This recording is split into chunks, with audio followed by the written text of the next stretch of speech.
ਸ਼ੁਕਰ ਕਰ ਤੇਰੀ ਭੈਣ ਬਚ ਗਈ ਆ। ਹਾਂ ਤੇ ਸ਼ੁਕਰ ਕਰਨਾ ਹੀ ਆ।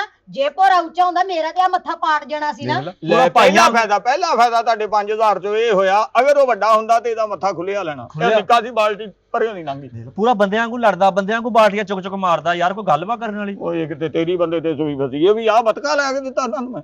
ਆ ਇਹ ਬੰਦਾ ਹੀ ਆ। ਆ ਵੇਖੋ ਪੈਰ ਨਹੀਂ ਜੇ ਉਹਦੇ ਪੂਰੇ ਲੱਗਦੇ। ਇਹਦੇ ਬੜਾ ਲੱਗਣ ਡੇ ਤੇ। ਉਹ ਪੈਸੇ ਧੇਲੇ ਵਾਲਾ, ਜ਼ਮੀਨ ਰਕਬੇ ਵਾਲਾ, ਇਸ ਕਰਕੇ ਉਹਦੇ ਪੈਰ ਨਹੀਂ ਥੱਲੇ ਲੱਗਦੇ। ਆ ਵੇਖ ਲਓ, ਮੈਂ ਗਰੀਬ ਆਦਮੀ, ਉਹ ਮੇਰੇ ਪੈਰ ਤੇ ਕੀ ਥੱਲੇ ਲੱਗਣੇ, ਮੇਰੀ ਧੋਤੀ ਵੀ ਥੱਲੇ ਲੱਗਣ ਦਈ। ਭਾਈ ਤੇਰੀਆਂ ਲੱਤਾਂ ਤਾਂ ਥੱਲੇ ਲੱਗਣ ਡਈਆਂ, ਉਹ ਤਾਂ ਲੱਤਾਂ ਹੀ ਨਹੀਂ ਥੱਲੇ ਲੱਗਦੀਆਂ ਹੈਗੀਆਂ। ਪੈਸੇ ਨੇ ਚੱਕਿਆ ਪਿਆ ਉਹਨੂੰ। ਭਾਈ ਤੂੰ ਚੁੱਕੀ ਫਿਰ ਸਾਡੇ ਨਾਲ ਜ਼ੁਲਮ ਤਾਂ ਨਾ ਕਰੇ, ਸਾਡੀ ਕੁੜੀ ਦੇ ਹੱਥ ਤੱਕ ਤਾਂ ਚੁੱਕਦਾ ਵਾ, ਪੈਸਾ ਚੁੱਕੀ ਫਿਰੇ। ਉਹ ਭਾਈ ਤੁਸੀਂ ਚਾਹੁੰਦੇ ਘਰ ਵਸੇ?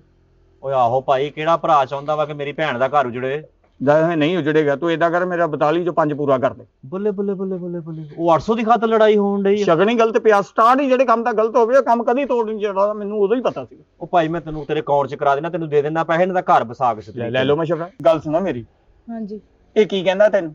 ਇਹ ਮੈਨੂੰ ਕਹਿੰਦਾ ਚੌਂਕ ਚੋਂ ਟਾਫੀਆਂ ਲਿਆ ਕੇ ਦੇ, ਲੋਲੀਪੌਪ ਲਿਆ ਕੇ ਦੇ, ਚੂਰਨ ਲਿਆ ਕੇ ਦੇ। ਲੈ ਆ ਬੰਦਾ ਵਾ, ਤੇਰੀ ਹਰਕਤਾਂ ਸੁਣ ਲਾ ਉਹਦੀਆਂ। ਕਿਉਂ ਦਿਲ ਨਹੀਂ ਕਰ ਪੈਂਦਾ ਬੰਦੇ ਦਾ ਖਾਣ ਨੂੰ? ਓਏ ਉਹ ਤੇ ਕੋਈ ਨਹੀਂ, ਇੱਕ ਦੂਜੇ ਵਾਸਤੇ ਚੀਜ਼ ਬੰਦਾ ਲੈ ਹੁੰਦਾ ਵਾ, ਹੋਰ ਤੇ ਕੋਈ ਨਹੀਂ ਲੜਾਈ ਵਾਲੀ ਗੱਲ ਕਰਦਾ। ਮੈਨੂੰ ਨੁਕਰਾਣੀਆਂ ਤਰ੍ਹਾਂ ਰੱਖਦਾ ਜੀ, ਇੱਜ਼ਤ ਨਹੀਂ ਕਰਦਾ ਮੇਰੀ।